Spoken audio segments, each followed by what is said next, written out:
Fala aí pessoal, tudo bem? Como é que vocês estão? Estamos aqui mais uma vez para aprender um pouquinho mais da palavra de Deus e eu espero mais uma vez que ele fale ao coração de vocês, assim como tem falado ao meu, tá? O assunto que eu separei hoje, né, o personagem, não é uma personagem aí muito conhecida, muito falada, né?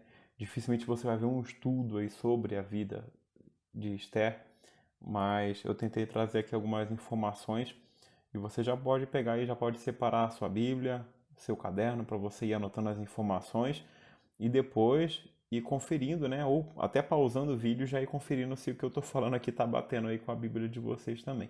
Tá legal? Bom, para começar eu separei aqui algumas curiosidades, tá? Sobre o livro de Esther. Primeiro que o livro de Esther, quem escreveu foi ninguém sabe, tá? O autor é desconhecido, tá? Um engano pensar que foi a própria Esther que escreveu, tá?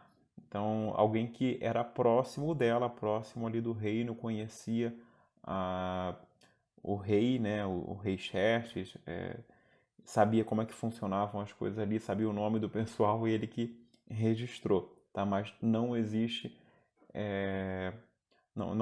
esse livro ele não está registrado em nome de ninguém, legal? A segunda questão aqui que eu coloquei é que no livro de Esther nós temos o maior versículo da Bíblia, tá?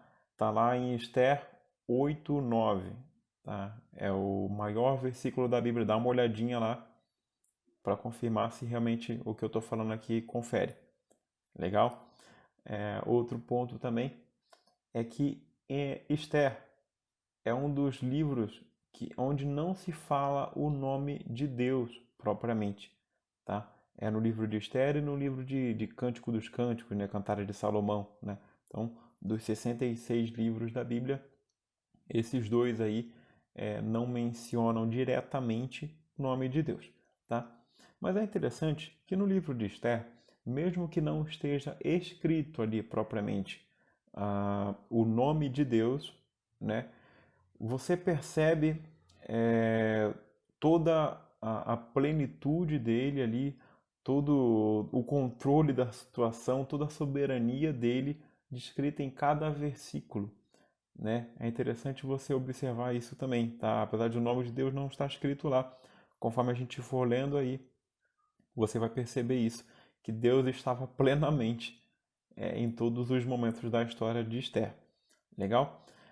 Seria bom também, já aproveitando, que você lesse o livro inteiro, de repente até antes dessa aula, para você saber exatamente do que a gente está falando aqui. Na verdade, a aula vai ser basicamente um resumo da vida dela e depois no final eu vou tentar trazer aí alguma informação, né, sobre como Esther dedicou sua inteligência e sua habilidade para o bem do povo de Deus. Legal? Então, leia o livro de Esther também, inteiro. São 10 capítulos, coisa que você consegue fazer aí no máximo meia horinha, uma hora. Tá bom? Então, resumindo aqui algumas informações sobre a vida de Esther. Primeiro, ela era uma judia, né, órfã. Né, a Bíblia fala que ela não tinha pai, não tinha mãe. Ela foi criada por um primo chamado Mordecai. Era Mordecai e Mardoqueu, tá? Dependendo lá se era em hebraico ou não. Era o jeito do... eu vou confundir, então eu vou falar que vai ter hora que eu vou falar Mardoqueu, então vai ter hora que eu vou falar Mordecai. É a mesma pessoa, tá? Então era um primo dela que cuidou dela, foi um pai para ela praticamente, tá? Então assim, ali no comecinho você já vê no capítulo 1 ainda, que a rainha Vasti, ela estava dando uma festa para as mulheres na casa real, e o rei também estava dando uma festa que já durava alguns dias, né? Ali no sétimo dia dessa festa, o rei chama a rainha para que ela se apresente diante dele, dos conselheiros, e ela nega, tá? Não existe uma explicação exata do porquê ela se negou a ir lá, tá? A Bíblia não fala, mas isso causou um grande constrangimento ao rei, tá? E ele ficou bem bravo e ele decidiu então abandonar a rainha. E logo depois disso, os conselheiros dele já falaram: olha, você vai ter que arrumar uma outra rainha. Vamos fazer aí uma seleção das mulheres do reino. Então ele manda que todas as moças virgens do reino se apresentem ao reino dele, né? Então as moças foram lá. Lógico que era obrigatório, isso aqui não era voluntário, tá bom? E dentre essas jovens seria escolhida a mais bonita e então ela seria a rainha, tá? E Esther vai também contra a sua vontade, provavelmente. Eu imagino que a Esther era uma jovem, ela devia ter sonhos, planos, projetos de vida, mas ela teve que interromper tudo isso para se apresentar lá ao tal rei Xerxes, ou rei Assuero também, tá? Cabe na mesma coisa também aí do hebraico ou não, tá bom? Mas era a mesma pessoa. Ah, inclusive, já aproveitando dessa questão aí, o nome de Esther, né, o nome real de Esther é Hadassah, tá bom? Então, o nome Esther foi escolhido justamente para preservar a sua identidade judia, tá? Então, quando ela foi se apresentar, ela utilizou o nome de Esther, né, para que eles não soubessem ali logo de cara que ela era uma judia, tá bom? Então, teve um longo tempo de preparo e até que elas estivessem prontas para se apresentar diante do rei Xerxes, tá bom? Para vocês terem ideia, a rainha, a Esther, ela foi apresentada de fato ao rei 4 anos depois dessa seleção, tá bom? Então, 4 anos depois, ela se apresenta ao rei, ela agrada aos conselheiros do rei, então ela passa para o ponto seguinte, que seria ser apresentada ao próprio rei, e ela é escolhida como, então, rainha, tá bom? Dentre os homens de confiança do rei ali, desses conselheiros, estava um cara chamado Amã, tá? E onde esse Amã passava, ele recebia reverência das pessoas, se prostravam diante dele por saber que ele era o primeiro homem lá, o primeiro ministro, né? O cara que estava na frente ali, junto com o rei, tá bom? E esse Amã, ele era amalequita, tá? E os amalequitas, eles tinham um histórico de intrigas aí com o povo judeu, tá bom? E ele tinha um histórico de perseguição mais próximo ali da época de Saul, sabe? Então já vinha já essa intriga entre os dois povos há algum tempo, tá bom? Outra coisa importante é que esse primo de Esther, ele trabalhava para o próprio reino ali do Xerxes, né? E ele estava, certo dia, sentado próximo à porta. Escutem bem essa história aí e vai escrevendo.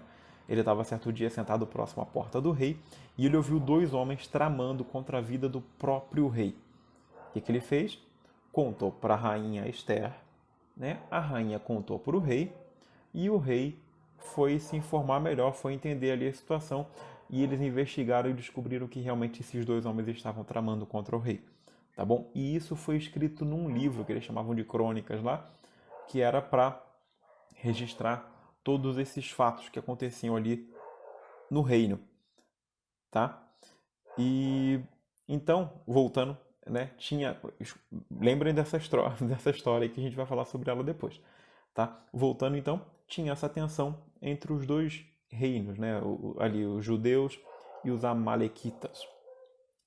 A gente não sabe se era por isso, mas Mardoqueu, ele não se curvava diante de Amã, né? A gente não sabe se ele pensava nisso aí ou se tinha ainda alguma outra coisa, mas Mardoqueu era o único homem que quando Amã passava, ele ficava lá, não se prostrava, não reverenciava Amã. E Amã ficava furioso com isso, né?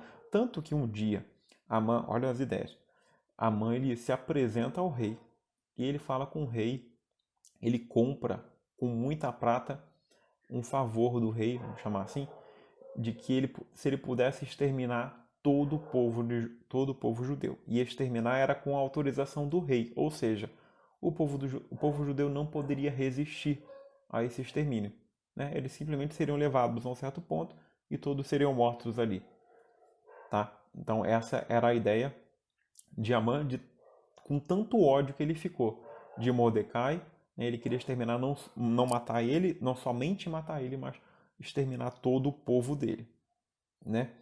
E essa era a ideia dele. O rei confiava plenamente em Amã. E o que ele fez? Tirou o anelzinho do dedo, deu na mão de Amã e falou: Amã, show de bola, vai lá. Né? Porque Amã tinha falado para o rei que era um povo rebelde, um povo que logo ia dar problema para ele, trazer dor de cabeça, não gerava muito dinheiro.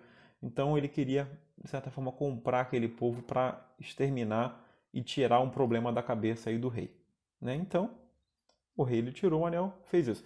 Lembra que a gente comentou a aula atrás sobre Daniel, né? Lembra que quando lá o rei ele selou com o decreto, né, falando que quem adorasse a outro deus seria jogado na cova dos leões? Esse decreto não podia ser revogado, a gente não podia voltar atrás, nem o próprio rei poderia voltar atrás. E isso que o rei está fazendo agora, isso que o rei Xerxes está fazendo com Amã, dá na mesma. Esse decreto, com o anel dele, não vai poder ser revogado depois. Tá? Isso é importante a gente saber também. Então era uma decisão muito importante. Tá? Então vai anotando isso daí, vai escrevendo, porque, como eu falei, vocês vão perceber a providência divina em toda a história do livro de Esther, aí, da vida de Esther. Tá? Então, logicamente, né, Esther precisava falar com o rei Xerxes sobre essa decisão que ele tinha tomado junto com Amã. Ou melhor, Amã tinha seduzido ali o rei, né, de repente com uma fala bonita, e o rei, por confiar muito nele, já entregou. Lembrando que, como eu já tinha falado, Esther ela não utilizava o nome dela de judia, então talvez um pouco da história dela não estava claro. O rei e Amã provavelmente não sabiam ali ainda da sua real nacionalidade, tá bom? Então ela precisava falar com o rei Xerxes. Só que um problema é que ninguém podia simplesmente chegar lá e falar: "Rei, quero falar contigo uma coisa aí", né? Ela não podia simplesmente chegar lá. Então ela tinha que planejar ali de alguma forma estar diante do rei para poder falar isso, tá bom? Então ninguém se apresentava ao rei se ele mesmo não chamasse ou se ele apontasse o cetro de ouro lá que ele tinha para que essa pessoa se aproximasse. Então Esther ela pede para o seu primo, né, o Mardoqueu, para que ele junte todo o povo judeu e que eles estejam em oração e jejum por 3 dias, tá? Depois desses 3 dias, Esther vai lá e se apresenta ao rei. Só que ela não vai na presença dele, ela vai no pátio que ficava próximo de onde o rei ficava lá de fato, tá? O rei então aponta para ela o cetro, para ela falar, para que ela se achegasse. Dá uma olhadinha aí, ó. Isso está lá no capítulo 5, no versículo 1. Do 1 ao 3 a gente vai ler, ó. Está escrito assim: No terceiro dia de jejum, Esther vestiu seus trajes reais e entrou no pátio interno do palácio, em frente ao salão do rei. O rei estava sentado no trono, voltado para a entrada. Quando viu a rainha Esther ali no pátio interno, ele a recebeu de bom grado e lhe estendeu o cetro de ouro. Esther se aproximou e tocou a ponta do cetro. Devia ser um negócio legal, não é bem assim. Enfim. E o que você deseja, rainha Esther? Perguntou o rei. Qual é o seu pedido? Eu atenderei, mesmo que me peça a metade do meu reino. Olha só que moral que Esther tinha, né? Isso aí até o versículo 3. Então, o que a Esther fala para ele? Fala assim: rei, eu queria que você e o Amã me acompanhassem, né? Para a gente fazer um banquete. Eu estou preparando um banquete, eu queria que você e Amã participassem. Pô, show de bola, né? Convite para bater um rango, quem não gostaria? O rei foi, né? Falou com Amã. Amã ficou todo orgulhoso, que ele falou: puxa vida, né? Diante de todos os conselheiros, quem que ele chamou? Eu. Então, eu não só tocou a bola toda com o rei, mas a rainha também gosta de mim. Pô, ficou legal agora, show de bola. E Amã, então, ele vai naquele banquete, participa, né, e tudo mais. Só que Esther não conta ainda para o rei. Não sabemos o porquê, ela decidiu assim, mas depois nós entendemos que muita coisa aconteceu. Tá? Amã fica muito orgulhoso e ele vai para casa depois, ele conta para sua esposa e ele conta também que ele tinha encontrado quem na hora da saída do jantar? Mordecai, né, que estava lá na porta e Mordecai mais uma vez não se prostrou. A esposa de Amã tem uma ideia excelente. Fala para ele, olha, levanta uma forca de 23 metros para que todo o povo veja esse homem morto e passe a te respeitar, né? Que sirva como exemplo. Ideia excelente. Anota essa ideia também dela para vocês entenderem depois o que isso resultou. O rei, né, naquela mesma noite, ele ficou com muita insônia. Ele assistiu ali de repente um Netflix, alguma coisa para passar, para vir o sono e nada. Então ele mandou um dos funcionários dele pegar os livros, aquelas crônicas lá, aquelas coisas que ficavam escritas sobre o que acontecia no reino. E ele lembrou dessa história de um homem que tinha protegido ele de dois homens. Lembra que eu falei para vocês guardarem essa história? De dois caras que estavam tramando da vida dele. E esse homem se chamava Mardoqueu. E ele questiona os seus funcionários e fala: o que a gente fez para esse homem? Né, depois disso, depois que ele salvou a minha vida, o que a gente fez? Os funcionários dele falavam: nada, não foi feito nada. E o rei fica pensativo ali, e na mesma hora ele vê alguém passando no pátio. Quem que era? Amã. Amã tinha voltado para o pátio para falar para o rei que ele estava levantando uma forca de 23 metros para enforcar Mardoqueu. Que confuso. Então, o rei vê o Amã passeando lá, ele fala: manda chamar Amã para mim que eu quero falar com ele. Antes que Amã pudesse falar a excelente ideia dele da forca, o rei fala assim para ele: Amã, me fala uma coisa, como que eu posso fazer, o que eu posso fazer para honrar uma pessoa? Uma pessoa que eu tenho grande admiração, essa pessoa é muito boa para mim, o que eu posso fazer? Amã na hora pensou: gente, esse cara sou eu, né? Poxa, eu acabei de sair de um jantar dele e da esposa, só eu estava ali, e o rei me chama assim, é certeza que esse homem sou eu. Então ele falou pro rei: pega esse cara, coloca as suas roupas, coloca as roupas reais nele, coloca a coroa, coloca no seu melhor cavalo e manda ele passar por toda a cidade. Escreve com essas palavras na frente dele: este é um homem que o rei Xerxes quer honrar. Boa ideia também, né? Então, o rei olha para Amã e fala: gostei, Amã, gostei da sua ideia. E você vai estar encarregado de fazer isso com Mordecai, que é o homem que eu quero honrar. Vocês acham que Amã ficou bravo? Não. Acho que não, né? Nem um pouco. Então Amã vai lá, ele faz tudo detalhadamente como o rei tinha mandado, de repente até passando na cabeça dele: Mordecai, sua hora vai chegar. Né? A forca estava lá, estava montada. Né? No final do dia ainda tinha o jantar. Né? Então, depois de tudo aquilo ali que o Amã deve ter ficado furioso, né? Ele vai lá para aquele jantar e Esther então toma coragem diante do rei e diante de Amã e fala o seguinte: dá uma olhada aí no capítulo 7, versículo 1. Está escrito assim: o rei e Amã foram ao banquete da rainha Esther. Mais uma vez, enquanto bebiam vinho, o rei perguntou a Esther: diga-me o que deseja, rainha Esther. Qual é o seu pedido? E eu atenderei, mesmo que me peça metade do reino. A rainha Esther respondeu: se conto com o favor do rei e se lhe parecer bem atender ao meu pedido, poupe a minha vida e a vida do meu povo. Pois eu e o meu povo fomos vendidos para sermos destruídos, mortos, aniquilados. Se fosse apenas o caso de termos sido vendidos como escravos, eu teria permanecido calada, pois não teria cabimento perturbar o rei com um assunto de tão pouca importância. Quem faria uma coisa dessas? Perguntou o rei Xerxes. onde que está o homem que teria a audácia de fazer isso?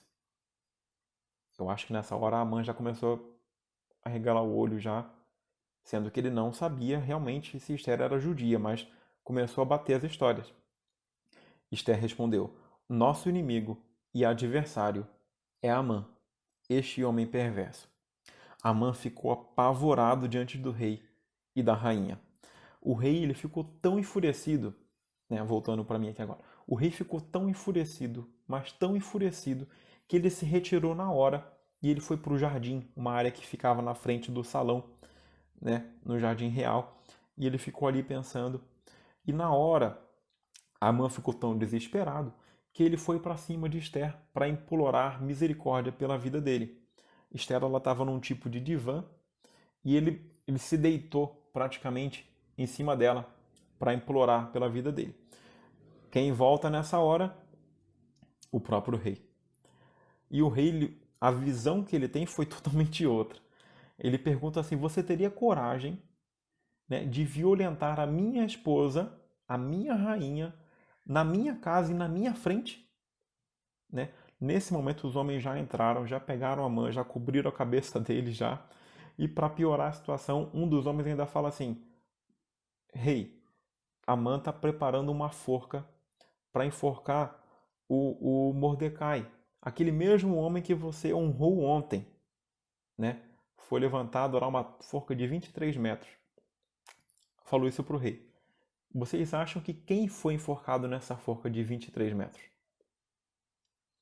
Pois é, o próprio Amã, ao pedido, a mando do rei, né, foi enforcado. Então, só que depois desses acontecimentos, aquela primeira ordem que o rei deu para a morte dos judeus, para extermínio dessa raça, ela não poderia ser desfeita. Então, o que ele faz? Tem toda uma conversa ali, todo um diálogo, né? Eu espero que vocês vejam depois, a partir do 7 também aí. Mais uma vez, então, agora Xerxes pega o anel que estava com Amã e dá para Mardoqueu. Fala, Mardoqueu, salve seu povo. Eu não posso voltar atrás na minha palavra. Eu não posso revogar aquele decreto que já foi feito. Mas agora vocês podem salvar a vida de vocês. Aqui está o anel. Tá?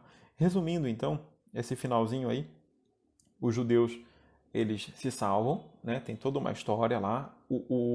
Eles crescem ainda mais dentro daquele reino. Só que agora Mardoqueu é o primeiro homem também ali de Xerxes, um homem de confiança de Xerxes. Tá?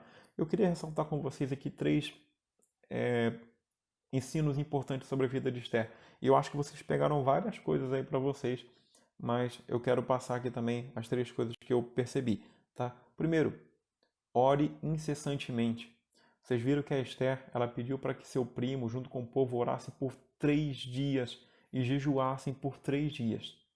Né? Ela tinha plena confiança de que se alguém podia dar solução para aquele caso, era o próprio Deus. Tá? Então, orem sem cessar. Segundo ponto, seja corajoso, seja corajosa. Tá? Esther, apesar de ser muito nova e correr grande risco de vida ali, ela se apresentou ao rei. Né? Ela foi lá no pátio e o rei achou graça nela e chamou ela para ela falar. Então ela foi muito corajosa ali. Né? Eu sei que em diversos momentos nós, como cristãos, temos que ter coragem, nos é exigido coragem. E essa coragem ela não vem de outro lugar, senão da própria fé e do conhecimento da palavra de Deus. E terceiro e último ponto, seja paciente. Tá? Esther foi corajosa, mas ela não foi precipitada. Momento certo, na hora certa, as palavras certas. Tá? Seja paciente, fale com Deus, converse com Deus e Ele vai falar com você aí o momento certo para você tomar as suas decisões, né? Essas decisões que você tem que tomar, tá bom? Lembra que Esther ela não falou no primeiro jantar, né? Ela esperou o segundo jantar, só Deus sabe por quê, né? Por providência dele mesmo, que ela esperou para o segundo jantar e deu tudo certo, tá? Então, cuidado, não seja ansioso aí, não se precipite, seja corajoso, mas não seja precipitado, tá bom? Bom, a minha oração é para que você tenha aprendido essas 3 lições e outras ainda, se Deus permitir, e que Deus abençoe a vida de vocês. Fiquem com Ele, uma ótima semana. Valeu, tchau, tchau.